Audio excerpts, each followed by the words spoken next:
I want to get to your tweets because you've been going hard in the paint here, specifically at all the haters, and even at ESPN's Get Up show where we saw it. They made something out of nothing, saying that Jason Tatum wasn't happy for Jaylen Brown when he won the Eastern Conference Finals MVP. Went so far, Leon, as to zoom into my man's face. He was smiling. I don't know what the big deal was. I guess they thought he wasn't cheesing hard enough. But you went on a tweet storm. Let's get into it. As the president and judge of C's Nation, you will also be judged for your crimes against the Celtics. No one is safe. This is one of the most ridiculous takes I've ever heard in my life. Now, you mind readers, JT was clapping and smiling. Looks happy to me.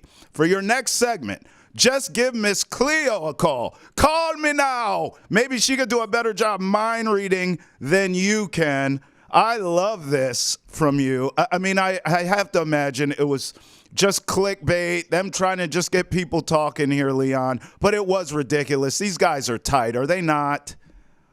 Yeah, man. These guys are tight. They together. That's why they got this far. They in the NBA Finals for a reason. They've been the best team all year for a reason. And when you do that, you can't help but show togetherness and always want to work together and help each other out on the court. And when one person wins, you all win. And that's the whole thing about it. And that's what, we need the message that we need to get across. We can't keep coming up with this clickbait stuff, try to break up the team from the inside. We're not going to do it. Nobody's not going to fall for it. The C's not, C's Nation's not, and you're damn sure your judge is not doing it. Leon, as someone who won a championship, do you think them winning a title this season puts that to bed, or is the media just going to continue to do this for the rest of these guys' careers? Yeah, I think they don't have nothing else to talk about. And so when I woke up one morning, and then I just seen all the C's hate, all the hate. We went to the championship. But we've been to, I think the six out of 8 conference finals the last 8 years, something like that. Right. And you still want to hate and still want to try to provide division between our team and our players. No, I couldn't stand for it. So I woke up one morning and I said, you know what? They got to be judged. They got to get dealt with. Somebody got to be over the media. It's nobody over them but me now, and that's what I'm going to do, because we need to dish out positivity. And also, this team is great. This team is great. Just call it what it is. They great. But they got to finish the job, of course. We know that. But to try to divide the team from within, that's crazy to me. That's clickbait. That's not having nothing to talk about. And we're not going to fall for it. And then me personally, I couldn't take it anymore. I seen the C's Nation crowd, they suffering. They needed somebody out there speaking for them. Perk, we lost them already. So you know what? Your old Polsky over here, game 2, baby. We had to step in and perform the judge duties. And I'm going to hold everybody accountable. Man, I want to dig back into your social media page. We got to go back to X and talk about Josh Hart's comments that he made, the Knicks guard, talking about Jason Tatum and Derek White being more of an impact player than Jason Tatum. And so let's go to the President Powe tweet. As president and judge of C's Nation, I speak for the people. You've been charged with accessory in the fake takedown of Jason Tatum. Yes, it was another player that originally said this statement. However, you do not get to mislead the good people of C's Nation. You have an obligation to uphold, which didn't happen here. You decided to run this on air to get a reaction. First it was Jaylen Brown. Now it's Derek White. Who else are you going to try to turn against their own? Our mascot, Lucky the Leprechaun? You're now on the repeat offenders list. On to the next. I love the official rulings that come down from your social media page.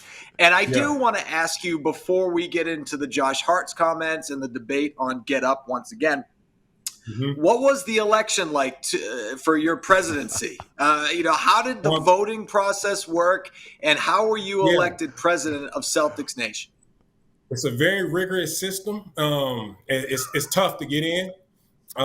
You got to pass all type of background checks and everything. But being me, the card that I have is G2. I got the G2 card. And if everybody know what that is, that's my Game 2 NBA Finals performance. I got that card. So I was able to skip the line just a little bit. And then by default, we had a couple people fall out of the running. right in the middle of the race. They fell out. They fell off. And you know what happened?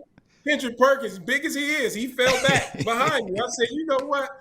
I'm not going to pick you up, big fella. I'm going to take this battle and run with it. All I need was one vote. And I got one vote. I got one vote probably like the same day. All right. That was it. So we now know how the election process works. With that said, let's get back to Josh Hart's comments calling Derek White more of an impact player. Now, did you have a problem with the comments because it came from Josh Hart, who's a member of the Knicks, who's now sitting at home? Or did you have more of a problem with the fact that the show, Get Up, took the ball, ran with it, and turned it into a conversation about Jason Tatum? No, see, I have a problem with it's not the player. The player is going to think like the players. That he's like a glue guy too, and that's what he look at as Derek White. It's like a glue guy, does a little bit of everything. Same with him. I have no problems with him saying that. I know what he kind of meant, but on the second hand, when the shows take it, especially Get Up, they take it and then they run with it and then try to get a reaction.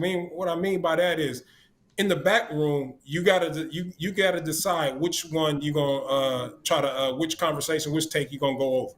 And what they did in the back room, and they said, you know what, we're gonna go over this take. This take gonna get a great reaction out of everybody, and we're gonna trick the American people. We're gonna trick C's nations, and we're gonna trick the judge. The judge is not gonna see this one coming.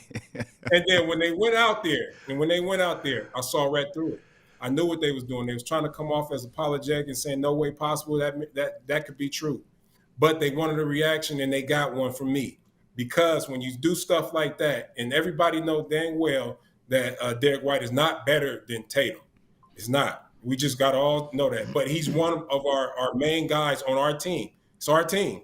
One of our main guys. So when you're doing that and trying to tear us down, and when you trying to mislead the people, and I'm here to speak the truth. You can't mislead the people, because I had to bring it back to the truth. And what I got to was, the truth was that they were just looking for a reaction, and they really didn't have nothing to talk about that day, but wanted to find something. But they didn't want to initially say it themselves. So what they do, they use a player to get the job done for them. And that's what I had a problem with. Leon, separately, Derek White, obviously a role player on this team, excellent player, has been a great fit for the Celtics. You have Drew Holiday. It was a great trade by Brad Stevens, obviously, jumping on that after Milwaukee. You got Damian Lillard, all that stuff. When you played, you had guys like that too. And I was thinking about the roster, and obviously everybody talks about the big three. And then, of course, Rondo's emergence as the team's starting point guard, Kendrick Perkins rounding out, the starting five. But then you had guys like P.J. Brown. You had James Posey. You had Eddie House. You even brought in Sam Cassell, right, who's now on the coaching staff. Just the veteran presence, all these guys contributing, because it takes a team. It's not just the individual. How important were those guys to your team's success that year? Oh, those guys was very important. I was in there right with them. We had a job to do. And our job was to, whenever called upon, be ready, because any little thing like somebody getting in the game could swing a series, especially coming off the bench when the other team that have no idea what you about to do.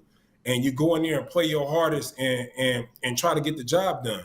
And that can swing a series. We had multiple players that did that for us. And so our team now is, Derek White is one of the key players on our team. We got a lot of them, though. We got a lot of players that are interchangeable, a lot of players that play defense, a lot of players that switchable. This team is unbelievable, and they selfless. And that's why when you have a selfless team like that, I don't understand the hate that's coming toward their way.